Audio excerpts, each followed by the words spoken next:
Hello guys, সবাই কেমন আছো? আশা করি সবাই ভালো আছো, আর আমিও খুব ভালো আছি। তো দিনটা ছিল আমার বোনের অ্যানিভার্সারির দিন। তো আমরা ভাই বোনেরা রেডি হয়ে পৌঁছে গেলাম ইনভাইটের ওখানে পৌঁছানো মাত্রই আমাদের দিল রিফ্রেশিং ড্রিঙ্ক আর স্টার্টার্স।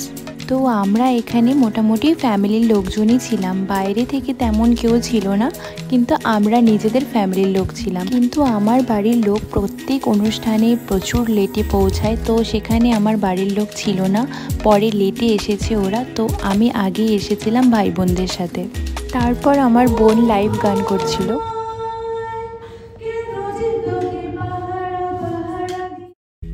গানের সাথে সাথে কিন্তু আমার জিজুর সাথে ডান্সও করেছিল, কিন্তু ওই ক্লিপটা আমার নেওয়া হয়নি।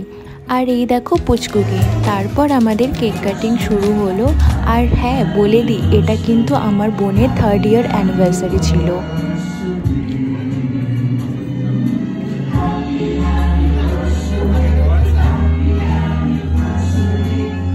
3টে বছর কি করে পার হয়ে গেল একদম বোঝা গেল না। আগে আমরা তিনজন বলতে আমি, জিজু, আমার বোন প্রচুর ঘুরেছি একটা টাইমে। তো এখন ওই সব দিনগুলো খুব মিস করি।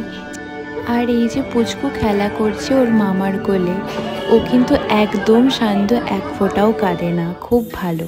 তারপর আমি একটু বাইরে বেরিয়েছিলাম কিছু ফটো তোলার জন্য। তো ফটো তোলা কমপ্লিট করে আমরা চলে গেলাম ডিনার করতে। ডিনারে ছিল স্যালাড, পাঁপড়, নান, প্লেন রাইস, তারপর ছিল ডাল ফ্রাই, তারপর ছিল চিলি পনির, আর তারপর ছিল পনির বাটার মশলা, আর মটন কষা, আর গোলাপ জামুন। তারপর আমি প্লেট নিয়ে নিলাম, আর আমার বোনও আমাকে হেল্প করছিল খাবার দিতে।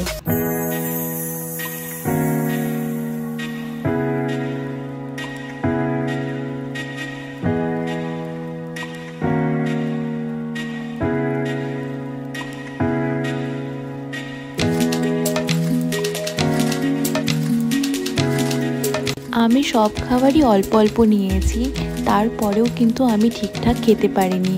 এই যে এত কিছু নিয়েছি, কিন্তু একদমই খেতে পারিনি।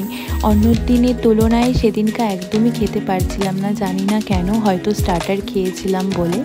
এমনিও যদিও আমি খুব একটা খেতে পারি না। আর তোমাদের সাথে কিছু ফটো শেয়ার করলাম। যদি ভিডিওটা ভালো লাগে তাহলে কিন্তু অবশ্যই লাইক কমেন্ট করো। ততক্ষণে তোমরা ভালো থাকো, সুস্থ থাকো। দেখা হবে অন্য একটি নতুন ব্লগে। তো ভিডিওটা এখানেই শেষ করলাম। বাই।